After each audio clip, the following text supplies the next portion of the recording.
It's pretty important as parents to understand some things about child development. Vicki and I both have some experience there, so we're going to help you out with that.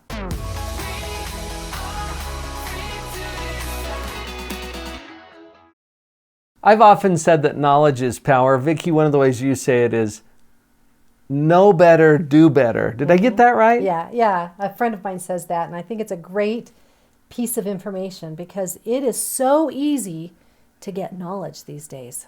It is. So easy to get information. In fact, that's what you're doing right now here on this video as we share some ideas with you about child development. Remember, we're coming from a lot of experience, both professionally and personally, about how children operate and what their developmental expectations are. Right.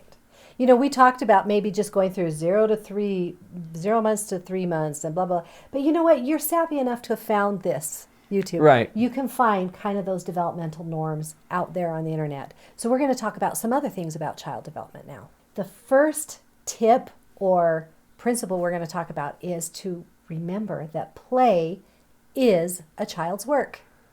It's what they do. It's what they do. It is the way that they learn. Playing is so important to children. And if we don't remember that, then we have a really hard time following and focusing on their development.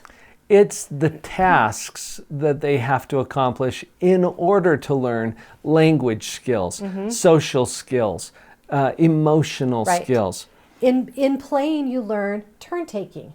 And conversation is just turn-taking, isn't it? Right. And so you learn turn-taking before you even have any real language happening. It's just playing. It's going back and forth. So you want to be able to play to learn some turn-taking. This is an important skill for parents. And I have worked with a lot of parents who are very awkward or uncomfortable with just getting down on the floor and playing with their kids.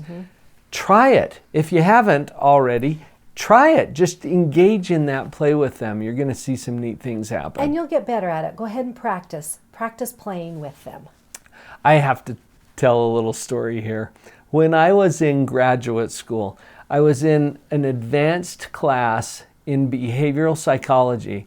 And I still remember Professor Paul Robinson coming in, and he set us up for the class by giving us all a chick. A baby chicken. That. Do you remember this? Do. And he assigned us as partners. Dr. Mark Norman, who is a brilliant neuropsychologist in San Diego, was my lab partner. And he gave us this little chick. I think we named it Burfler. And our task was to teach this chick everything that it needed to know, because that chick was going to take our final exam. And only if that chick passed the final exam would we pass. Okay. Now, we're both professional psychologists, so that you know it worked out. But what we learned from that is you have to approach this chick according to its development. And I guarantee that chick wasn't paying attention when we explained to it how important it was to us that it passed the final. Right. It didn't care. So you have to meet kids on their level as well. Yeah.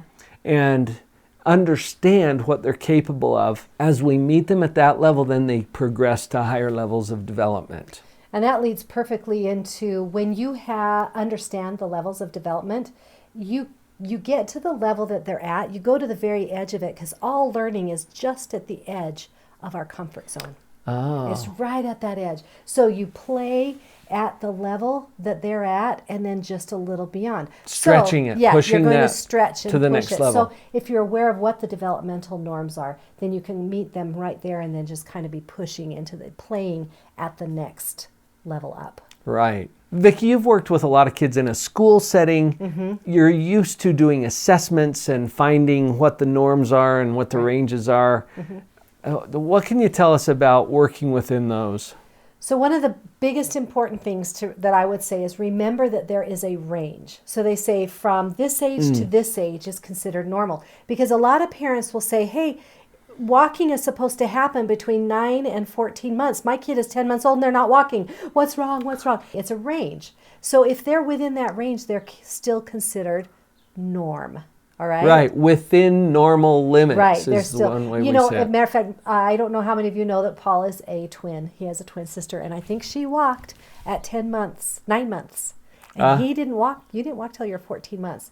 Can you imagine two little twins? Probably felt like he was way behind, you know? I'm behind in other ways too. So, but just realize that it's a range. Now, that being said, it's really important to remember to be careful not to get stuck or trapped into comparisons between your child and another person's child, or child number one and child number two. If you've had two children, you already realize they all develop at a very different pace. And right? it's easy to get a little tipped over by that as a parent and to think, oh, there's something wrong with my child. Probably they're still within the normal limits if you understand the developmental ranges that we're Exactly. talking about. That being said, I cannot stress enough how much I believe in early intervention. If your child is not within the normal ranges, please seek some sort of professional advice there, because early intervention will predict much higher success rates Right. and outcomes. So we do want to be aware of those norms so that we know when our child has left those norms that you then seek early intervention, because it's going to make all the difference for that child. You'll get little indicators. So if your child is in a play group, for example, and you're noticing all of the other kids are doing this and my child isn't, well, pay attention to that. Don't get too alarmed about it until you understand what the range is, because you may well still be within the normal range. But like Vicki's saying, if it's something that appears to be on the lower end of that, or that we have some delays, there are so many resources available that can help you to do some of that early intervention and provide an environment that will enhance your child's ability to succeed. And sometimes that early intervention will just be you taking the next stage, because you're aware of it now, and playing and introducing. Working them into it. Right. It doesn't have to always be outside services, Right. but it can be things that you do. That kind of leads us into the fact that you kind of need to trust your intuition as a parent. Yeah. There are a lot of times that you kind of know if something's not quite right with your child, if they're not developing. But I also would strongly encourage you to be humble enough to ask questions of other moms. Does your child do this? Do you do that? And be willing to question your own expectations, because perhaps you think it's just Johnny's way of hitting every single child every time you get in a playgroup. And although it might be his way, it might not be typical development. He might need a little bit of help with maybe some emotion regulation. And that may not serve little Johnny well Right. if he's hitting other people. Right. So we get to pay attention to that.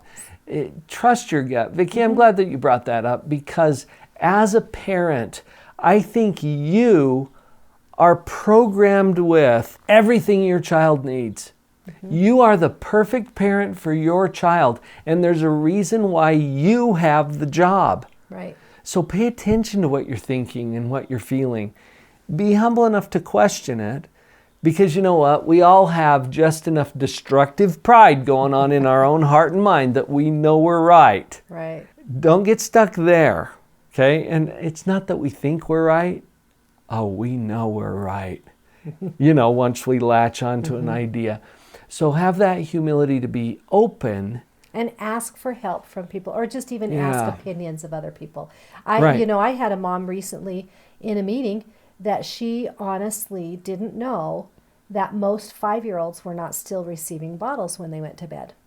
She just didn't know. She just didn't know. Right. I don't think she ever talked. She didn't have a lot of friends or interactions, so she didn't know from other moms that their kids weren't usually drinking from a bottle at 5 years old, and that was causing some of the speech and language things that we were dealing with, and some behavior things. So just Right. ask and be open to talk about it with other people. I think we can give up our need to be right in exchange for being open. Remember, our main job is to love our child. We know how to do that. We can get all kinds of resources and help and assistance in all the other parts of our parenting.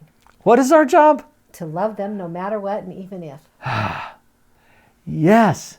And that will guide everything else that you do. Trust your intuitions based on that foundation. Your job is to love them no matter what, and even if they're delayed. You bet. Especially. Oh yeah, especially, right? Right.